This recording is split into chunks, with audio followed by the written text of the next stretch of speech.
Mbiu ya mgambo ikilia kuna jambo, na jambo lenyewe ni taarifa ya habari ambayo tumekuandalia hii leo kutoka shirika la UBC. Lakini kabla ya habari yenyewe nakuletea muktasari.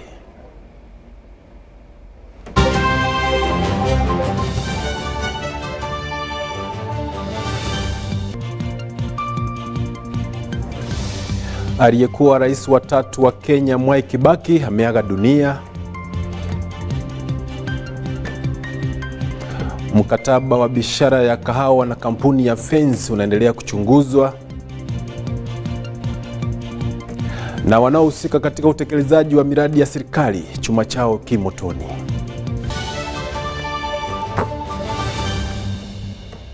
Karibu, jina langu ni Edwin Nyachwara.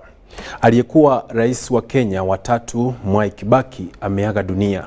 Haya yamesemwa hii leo na Rais Kenyatta, ambaye amethibitisha kifo chake cha aliyekuwa rais huyo wa zamani, kwamba ameaga dunia hii leo na maandalizi ya mazishi yashaanza.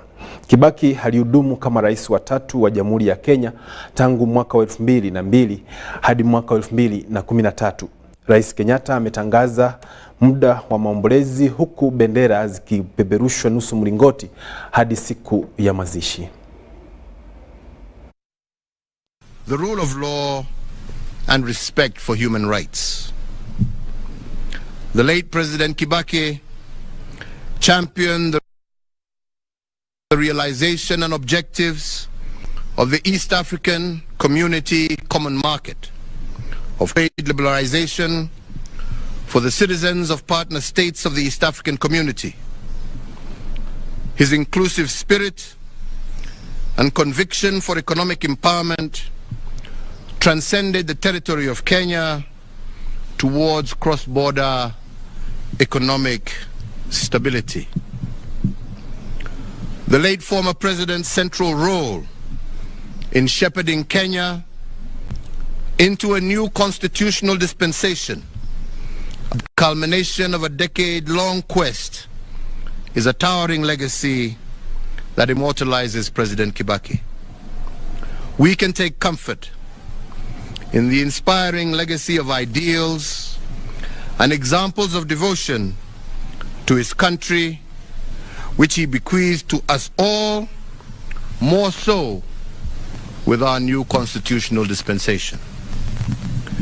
His dedication and love for our country undoubtedly honors Kenya, East Africa, Africa, and in the world. He leaves behind a more united and prosperous Kenya, as well as a template for servant leadership, which we must continue to nurture and improve for generations to come. And on his passing, today we once again renew our pledge in tribute to our great leader to foster.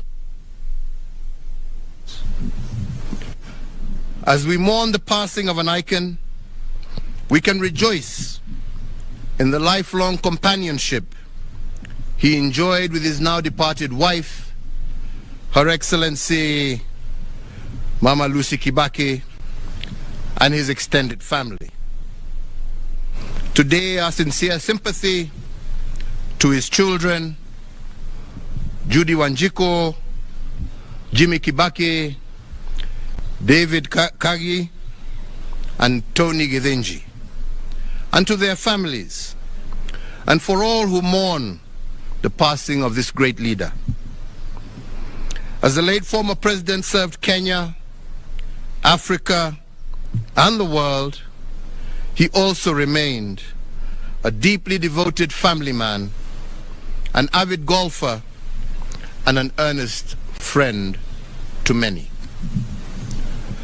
To them we say that while Emilio Mwai Kibaki is no longer with us in body, his spirit, legacy, values, and ideals live on in each one of us and in the limitless ways that he made Kenya immeasurably better.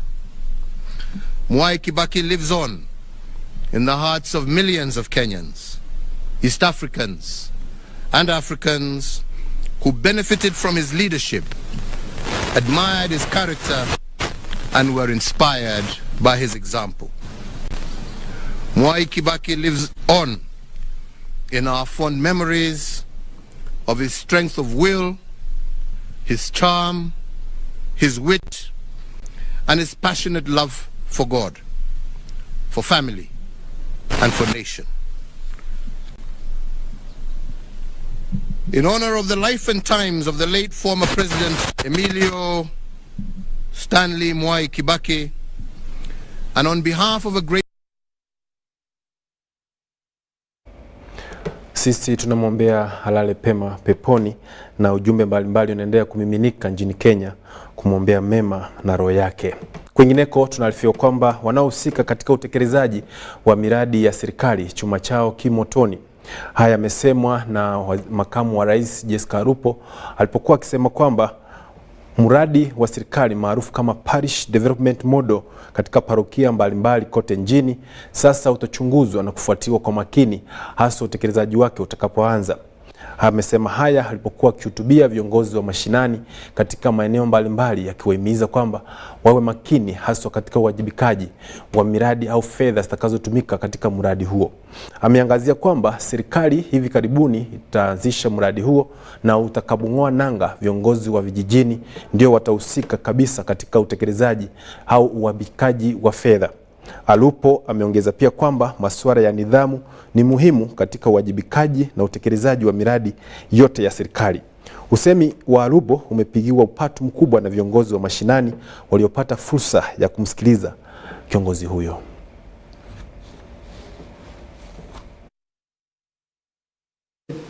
Is a committee. The LC2 chairman is a chairperson. But you, the LC1 chairman, are supposed to feed the LC2 with all the ideas from every village, so that when the LC2 chairman is in the committee, he is there on behalf of all of you as LC1 chairman. No one should feel left out whatsoever. The program is supposed to be implemented by all of us in one way or the other. So all of us, including us, the Wananchi of the other side, who should be the recipients of the model, of the model interventions for that matter. So locate yourself and please play your role so that we are all able to push.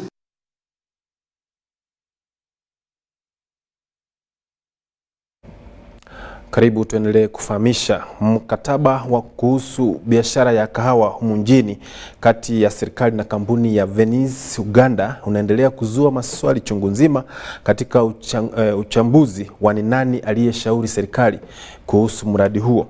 Sasa washikadau wakitaka serikali kujiondoa kwenye mradi huo na kuweka wazi utamaduni wa kahawa humu nchini ili kunufaisha wakulima. Hii hapa taarifa kwa undani. Mkataba kuhusu biashara ya kahawa humu nchini kati ya serikali na kampuni ya Venice Uganda unaendelea kuzua maswali chungu nzima katika uchunguzi wa ni nani aliyeshauri serikali visivyo. Sasa washikadau wakisema kwamba ushauri huo uliopewa serikali kuhusu mkataba huo ulikuwa na malengo potovu. Wengi wao wanaamini kwamba mkataba huo unalenga kuvunja moyo wafanyi biashara ndogo ndogo na wakulima wa kahawa. This excuse is used by corrupt and dishonest officials who want to benefit from the sweat of hardworking small businesses. Uganda is a leading exporter of coffee, not because of big investors, because of local SMEs and farmers who are investing their hard-earned money and are working hard to ensure that they hit those volumes. No country has been developed by investors. Now look at the deal that has been offered to this investor. What do they bring? Wakulima hao wametoa wito kwa serikali kubadilisha msimamo wake kuhusu mkataba huo na badala yake watie nguvu wakulima wadogo wa kahawa. So whether it's quashed or not, it is discredited in the court of public opinion. There's no need to get a special deal. The deal even includes water that government should do. Government commits to ensure that water is supplied consistently. This is market distorting. Let the investors themselves make their choice. That's not government's work to do, to start standing behind particular investments. Government's work should simply ensure that every Ugandan who wants to deal in coffee, wants to add value, wants to export, gets that opportunity and meet certain standards. Sindikisho la kahawa humu nchini limetaka serikali kuweka wazi vipengele muhimu katika mkataba huo wa kampuni ya kigeni kuhusu kahawa. This person has brought nothing. Government has given the land, government has committed to invest, government has committed to subsidize electricity, to subsidize water, and has said if a future liability comes about, government will take care of that. Any SME with this deal would thrive. Kampuni ya Uganda Vink Coffee ilitia saini ya mkataba wa kuwezeka dola milioni 80 katika sekta ya kahawa humu nchini. UBC Habari. Habari zingine ni kwamba naibu wa kwanza waziri mkuu ambaye pia anahusika na masuala ya Afrika Mashariki, Rebecca Kadaga, ameelezea bunge matarajio ya manufaa ya muungano wa Afrika Mashariki haswa mujo wa taifa la Kongo. Kadaga ametabiri miradi mbalimbali katika Afrika Mashariki na kusema kwamba miradi hiyo itanufaisha mataifa chama, Uganda ikiwemo.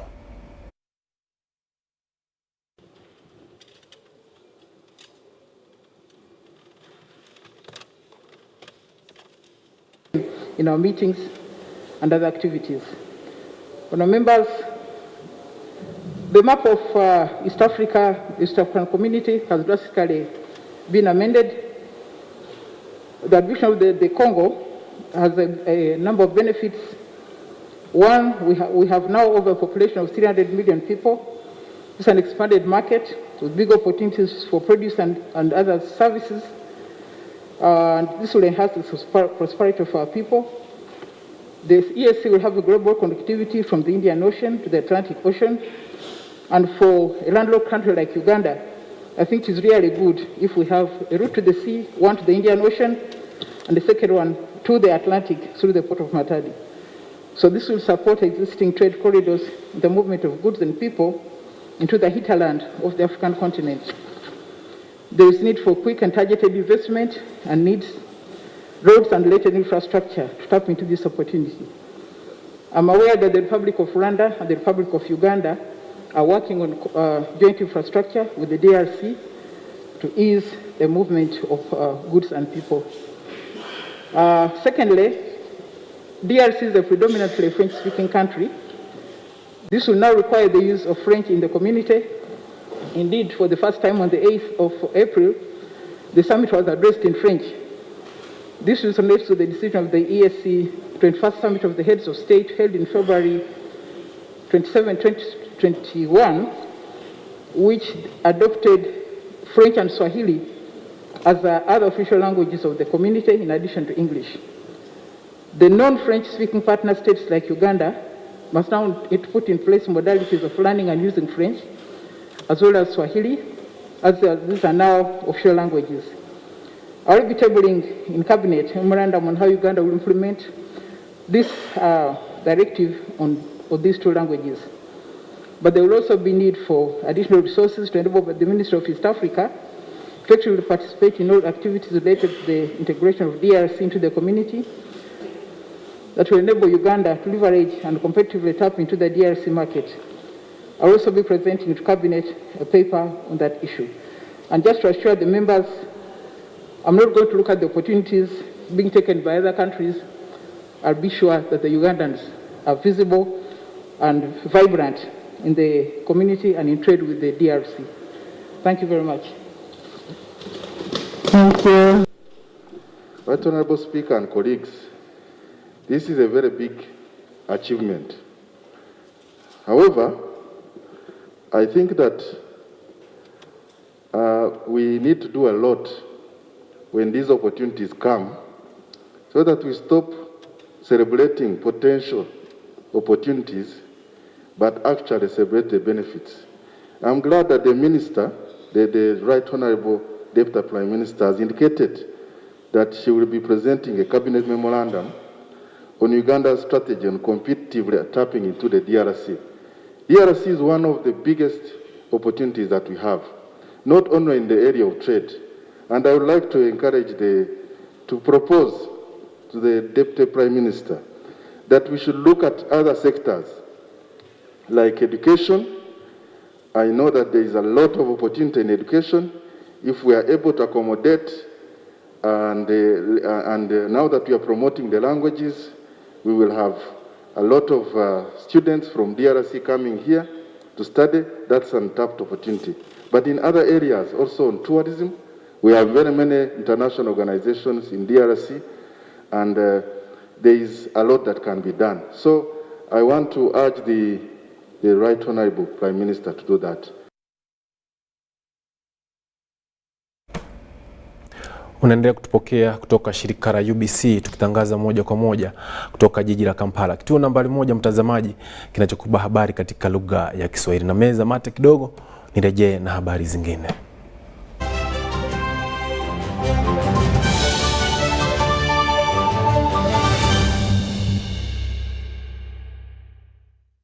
EdTech Monday Africa is brought to you by the Mastercard Foundation's Center for Innovative Teaching and Learning in ICT and the Innovation Village. Over the last few years, there has been an accelerated push to incorporate technology into education in ways that drive learning. But is it ever too early to integrate technology in education? Can technology be used at the ECD level to lay the foundations for lifelong learning? If so, how? And what's needed to make that possible? Tune in to the EdTech Monday Africa as we answer these and more questions this Monday, the 25th of April 2022 at 6:30 p.m. East African Time on NTV and 7:30 p.m. East African Time on UBC TV. EdTech Monday Africa was brought to you by the Mastercard Foundation Center for Innovation Teaching and Learning in ICT and the Innovation Village.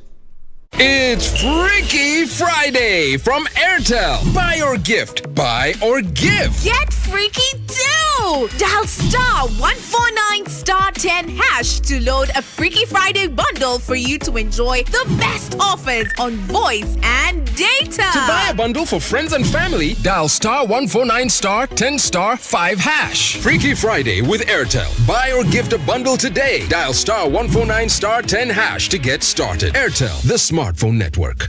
Football packages, great entertainment, sports, the local content, telenovela, the movies. There is something for everybody. Everybody. Go TV, this is where great stories live. Get the best entertainment for any budget. With GoTV, you will have great entertainment for as little as 13,000 Uganda shillings per month. GoTV, great stories, Zidiwano. GoTV Uganda, love it.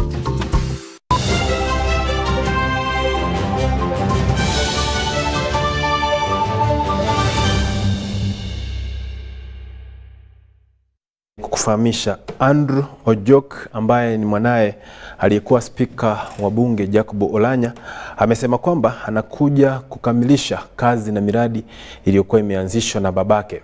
Ameyasema haya huku akiangalia kupeperusha bendera ya chama cha NRM katika uchaguzi mdogo ujao ambao ulisababishwa baada ya kifo cha aliyekuwa spika Jacob Olanya.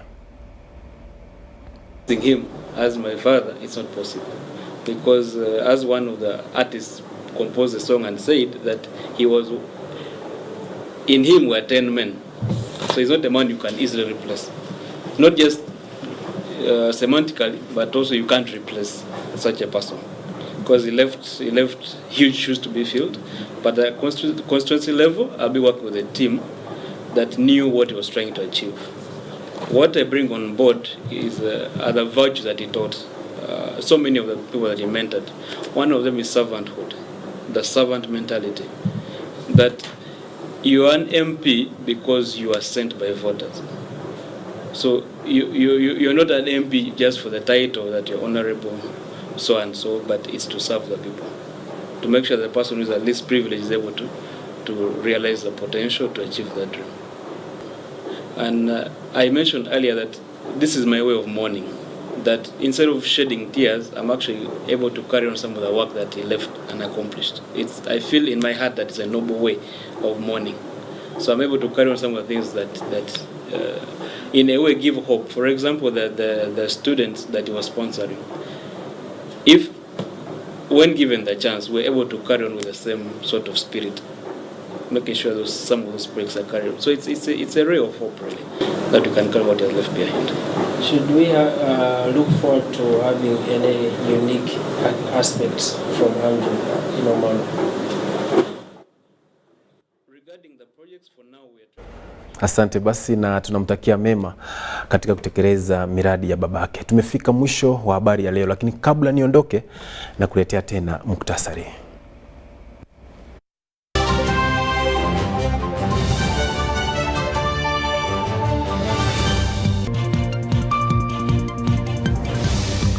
Aliyekuwa rais wa 3 wa Kenya Mwai Kibaki ameaga dunia. Wanaohusika na mradi ya serikali katika maparokia mbalimbali chombo chao kimotoni. Na mkataba wa kuhusu kahawa humu nchini unaendelea kuchunguzwa. Huo ndio mwisho wa habari zetu za leo, mtazamaji. Kidogo tumekuwa na itilafu ya mitambo, lakini tumeweza kukamilisha na kuhimiza endelea kutegea vipindi na matangazo kutoka shirika la UBC, kituo nambari 1 kinachokuba habari katika lugha ya Kiswahili. Hadi hapo kesho, jina langu ni Edwin Nyachwara Mubeki.